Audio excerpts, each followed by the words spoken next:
ಕಡೆ ಕಟ್ಟೆಯ ನೆಪದಲ್ಲಿ ಸೌಹಾರ್ದ ಕೆಡಿಸುವ ಕೆಲಸ ನಡೀತಿದ್ರೆ ಇನ್ನೊಂದು ಕಡೆ ಸದ್ದಿಲ್ಲದೆ ಸೌಹಾರ್ದದ ಕೊಂಡಿ ಬೆಳೆಯುವ ಕೆಲಸ ನಡೀತಾ ಇದೆ. ಹೌದು, ಕಳೆದ ಭಾನುವಾರ ಭಟ್ಕಳ ಹೊರವಲಯದ ಶಿರಾಲಿ ಸಮೀಪದ ಅಳ್ವೆಕೋಡಿಯಲ್ಲಿ 11 ಮಂದಿ ನೀರಿಗೆ ಕೊಚ್ಚಿ ಹೋದ ಘಟನೆ ನೀವು ಮರೆತಿರ್ಲಿಕ್ಕಿಲ್ಲ. ಆದರೆ ಭಟ್ಕಳದ ಕಟ್ಟೆಯ ವಿವಾದ ಈ ಘಟನೆಯ ತೀವ್ರತೆಯನ್ನೇ ನಂದಿಸಿ ಹಾಕಿತ್ತು.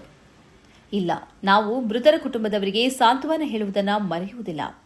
ಹೀಗೆಂದು ಹೊರಟ ಒಂದು ಟೀಮ್ ನಿಮ್ಮೆದುರಿದೆ.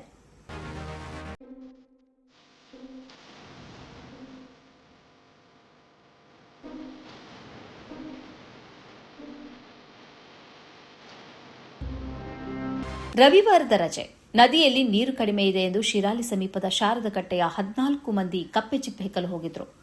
ಒಮ್ಮೆಗೆ ಏರಿ ಬಂದ ನೀರಿಗೆ 11 ಮಂದಿ ಕೊಚ್ಚಿ ಹೋಗಿದ್ರು. ಹೀಗೆ ಮೃತಪಟ್ಟವರ ಕುಟುಂಬದವರಿಗೆ ಸಾಂತ್ವನ ಹೇಳುವುದನ್ನು ಎಲ್ಲರೂ ಮರೆತಿದ್ರು. ಆರ್ಥಿಕವಾಗಿ ತೀರಾ ಹಿಂದುಳಿದಿರುವ ಸಂತ್ರಸ್ತ ಕುಟುಂಬಗಳ ಕಣ್ಣೀರು ಒರೆಸಲು ಜಮಾತೆ ಇಸ್ಲಾಮಿ ಹಿಂದ್ ಭಟ್ಕಳ ಶಾಖೆಯು ಮುಂದೆ ಬಂತು. ದುರಂತದಿಂದ ಕಂಗಾಲಾಗಿದ್ದ ಕುಟುಂಬಗಳಿಗೆ ಸಂಸ್ಥೆಯ ವತಿಯಿಂದ ಅಗತ್ಯ ಆಹಾರ ಧಾನ್ಯಗಳ ಕಿಟ್ಗಳನ್ನು ವಿತರಿಸುವ ಮೂಲಕ ಮಾನವೀಯತೆ ಮೆರೆಯಲಾಗಿದೆ. ಶಿರಾಲಿ ಘಟನೆಯಲ್ಲಿ ಮೃತಪಟ್ಟವರೆಲ್ಲರೂ ಆರ್ಥಿಕವಾಗಿ ಅತ್ಯಂತ ದುರ್ಬಲ ಹಿನ್ನೆಲೆಯುಳ್ಳವರಾಗಿದ್ದಾರೆ. ಅಲ್ಲಿನ ಒಂದೊಂದು ಮನೆಯ ಕತೆ ಕರಳು ಹಿಂಡುವಂತಿದೆ. ಒಂದು ಮನೆಯಲ್ಲಿ ಕಮಾಯಿ ಮಾಡುತ್ತಿದ್ದ ತಂದೆಯನ್ನು ಕಳೆದುಕೊಂಡು ಇಡೀ ಕುಟುಂಬ ಬೀದಿಗೆ ಬಿದ್ದಿದ್ರೆ, ಮತ್ತೊಂದು ಮನೆಯಲ್ಲಿ ಮಕ್ಕಳನ್ನು ಸಲಹುತ್ತಿದ್ದ ತಾಯಿ ಇನ್ನಿಲ್ಲವಾಗಿದ್ದಾರೆ. ಇನ್ನು ಕೆಲವು ಮನೆಗಳಲ್ಲಿ ತಂದೆ ತಾಯಿ ಇಬ್ಬರನ್ನೂ ಕಳೆದುಕೊಂಡು ಚಿಕ್ಕ ವಯಸ್ಸಿನ ಮಕ್ಕಳು ಅನಾಥರಾಗಿ ನಿಂತಿದ್ದಾರೆ. ಇಂತಹ ಪರಿಸ್ಥಿತಿಯಲ್ಲಿ ದಿನದ ಊಟಕ್ಕೂ ಪರದಾಡುವಂತಾಗಿದ್ದ ಈ ಕುಟುಂಬಗಳಿಗೆ ತಕ್ಷಣದ ನೆರವಿನ ಅಗತ್ಯವಿತ್ತು. ದುರಂತದ ತೀವ್ರತೆ ಹಾಗೂ ಸಂತ್ರಸ್ತ ಕುಟುಂಬಗಳ ಆರ್ಥಿಕ ಪರಿಸ್ಥಿತಿಯನ್ನು ಅರಿತ ಜಮಾತೆ ಇಸ್ಲಾಮಿ ಹಿಂದ್ ಭಟ್ಕಳ ಶಾಖೆಯ ಪದಾಧಿಕಾರಿಗಳು ಮತ್ತು ಕಾರ್ಯಕರ್ತರು ನೇರವಾಗಿ ಸಂತ್ರಸ್ತರ ಮನೆಗಳಿಗೆ ಭೇಟಿ ನೀಡಿದರು. ಅವರ ದುಃಖದಲ್ಲಿ ಸಾಂತ್ವನ ಹೇಳಿದ್ದಲ್ಲದೆ ಮುಂದಿನ ಕೆಲವು ದಿನಗಳ ಕಾಲ ಅವರ ಜೀವನ ನಿರ್ವಹಣೆಗೆ ಅನುಕೂಲವಾಗುವಂತೆ ಅಕ್ಕಿ, ಬೇಳೆ, ಎಣ್ಣೆ ಸೇರಿದಂತೆ ದೈನಂದಿನ ಬಳಕೆಯ ಅಗತ್ಯ ವಸ್ತುಗಳನ್ನೊಳಗೊಂಡ ವಿಶೇಷ ರೇಷನ್ ಕಿಟ್ಗಳನ್ನು ಹಸ್ತಾಂತರಿಸಿದರು. ಏನೇ ಇದ್ರು ಸರ್, ಇವರು ಅಲ್ಲಿ ನಮ್ಮ ಊರಲ್ಲಿ ಇಂಥ ಅನಾಹುತ ಆಗಿದೆ, ಅವ್ರಿಗೆ ಅನಾಹುತ ಆದವ್ರಿಗೆ ಹುಡ್ಕೊಂಡು ಬಂದು ಇವರು ಏನೋ ಸಹಾಯ ಮಾಡಿದ್ದಾರೆ. ಆ ಸಹಾಯಕ್ಕೆ ನಾವು ಧನ್ಯವಾದ ಅರ್ಪಿಸ್ತೇವೆ. ಇವರು ಮುಂದೆ ಇದೇ ರೀತಿ ಇವರಿಗೆ ಬೇರೆಯವರು ಸಹಾಯ ಮಾಡೋದು ಶಕ್ತಿ ಕೊಡಲಿ ಅಂತೇಳಿ ನಾವು ಹೇಳ್ತಾ ಇದ್ದೇವೆ. ನಿಮ್ಮ ಹೆಸರು ಹೇಳ್ಬೋದು? ನನ್ನ ಹೆಸರು ಗಣಪತಿ ನಾಯಕ್ ಅಂತೇಳಿ, ನಾನು ಶಿರಾಲಿ ಗ್ರಾಮ ಪಂಚಾಯತ್ ಮೆಂಬರ್ ಆಗಿದ್ದೆ, ಈಗ ಮಾಜಿ ಮೆಂಬರ್ ಆಗಿದ್ದೇನೆ. ಇವರೆಲ್ಲರೂ ಬಂದು ನಮಗೆ ಸಹಾಯ ಮಾಡಿದ್ದಾರೆ. ಗೊತ್ತೇ ಇಲ್ಲ ನಾವು ಇವ್ರಿಗೆ ಬರ್ತಾರೋ ಅನ್ನೋ ವಿಷಯನೂ ಗೊತ್ತಿಲ್ಲ. ಇವ್ರು ನಮ್ಮನ್ನು ಕಾಂಟ್ಯಾಕ್ಟ್ ಮಾಡಿ ಅವ್ರಿಗೆ ನಾವು ಸಹಾಯ ಮಾಡ್ತೇವೆ ಅಂತ ಬಂದಿದ್ದಾರೆ. ಅವರು ಸಹಾಯ ಮಾಡಿದಾಗ ನಾವೆಲ್ಲರೂ ಹೃತ್ಪೂರ್ವಕ ಧನ್ಯವಾದನ ಅರ್ಪಿಸ್ತೇವೆ ಅವರಿಗೆ.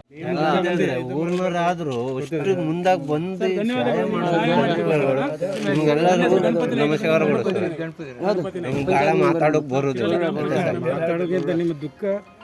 ನಮ್ಮವರು ಎಲ್ಲರೂ ಇದ್ದಾರೆ, ಆದರೆ ಯಾರು ಬಂದಿಲ್ಲ. ಇವತ್ತು ನೋಡಿದರೆ ನೀವು ಬಂದಿದ್ದೀರಲ್ಲ, ನಾವು ಅದೇ ಖುಷಿ ಪಡ್ತಿದ್ದಾರೆ. ಪಾಪ ಎಲ್ಲ ಬಡವರಿಸಿ, ಯಾರನ್ನು ಶ್ರೀಮಂತರೆಲ್ಲ ಡೈಲಿ ಕೂಲಿ ಮಾಡ್ಕೊ ತಿಂದು ಬಿಟ್ಟರೆ ಮತ್ತೇನೂ ಇಲ್ಲ. ಅದಕ್ಕಿಂತ ಮಾತಾಡೋ ನಾವು ಇನ್ನು ಯಾರ ಹತ್ರ ಮಾತಾಡೋದು.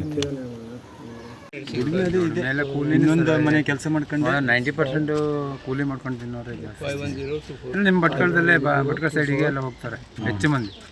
ಅದಕ್ಕೆ ಗಾರಿ ಕೆಲಸಕ್ಕೆ, ಹೋಟ್ಲಿಗೆ, ಎಲ್ಲ ಕೆಲಸಕ್ಕೂ ಹೋಗ್ತಾರೆ. ಯಾರು ಶ್ರೀಮಂತರ ಅಂತ ಇಲ್ಲದ್ದು ಈ ಏರಿಯಾ ಶ್ರೀಮಂತರ ಏರಿಯಾ ಅಲ್ಲ, ಜಾಬರ್ಸ್ ಅಲ್ಲ. ಈಗ ಒಂದು ಕಮಿಟಿಯವರು ಬಂದು ನಿಮಗೆ ಸಹಾಯ ಮಾಡಿದ್ದಾರೆ, ಅವ್ರಿಗೆ ಏನಂತೀರಿ? ಅಲ್ಲ, ನಾವು ಧನ್ಯವಾದ. ದೇವರು ಅವ್ರಿಗೆ ಇನ್ನೂ ಇಷ್ಟು ಒಳ್ಳೇದು ಮಾಡಿ ಮತ್ತು 10 ಜನಕ್ಕೆ ಉಪಕಾರ ಮಾಡುವಂತ ಅವ್ರ ಧರ್ಮ ಯಾವುದೇ ಇರಲಿ ಮತ್ತು ಇನ್ನು ಕಮ್ಯುನಿಟಿ ಯಾವುದೇ ಇರಲಿ, ಅದ್ರ ಬಗ್ಗೆ ಯೋಚನೆ ಯಾವಾಗಲೂ ಮಾಡಬಾರ್ದು. ಅವ್ರು ಎಷ್ಟರ ಮಟ್ಟಿಗೆ ಜನರನ್ನು ಸ್ಪಂದಿಸ್ತಾರೆ ಅದನ್ನು ನಾವು ಯೋಚನೆ ಮಾಡ್ಬೋದು. ಯೋಚನೆ ಮಾಡಿ ದೇವರಲ್ಲಿ ಬೇಡ್ಕೋತೀವಿ ಅಷ್ಟೇ, ಅವ್ರಿಗೆ ಒಳ್ಳೇದು ಮಾಡಲಿ. ಮತ್ತೆ 10 ಜನಕ್ಕೆ ಇದೇ ರೀತಿ 10 ಜನಕ್ಕೆ ಕರೆದಿದ್ದಲ್ಲ, ಊರಾಗೆ ನಮ್ಮೊಂದು ದಾನ ಮಾಡ್ಬೇಕಂತ ಬಂದಿದ್ದಾರಲ್ಲ, ಅದು ದೊಡ್ಡ ಗುಣ. ದೊಡ್ಡ ಗುಣ, ಅದು ಅವ್ರ ದೊಡ್ಡ ಗುಣ. ಏನು ನಾವು ಹೇಳುತ್ತೆ, ಅದನ್ನ ಅಪ್ರಿಷಿಯೇಟ್ ಮಾಡ್ತೀವಿ ನಾವು.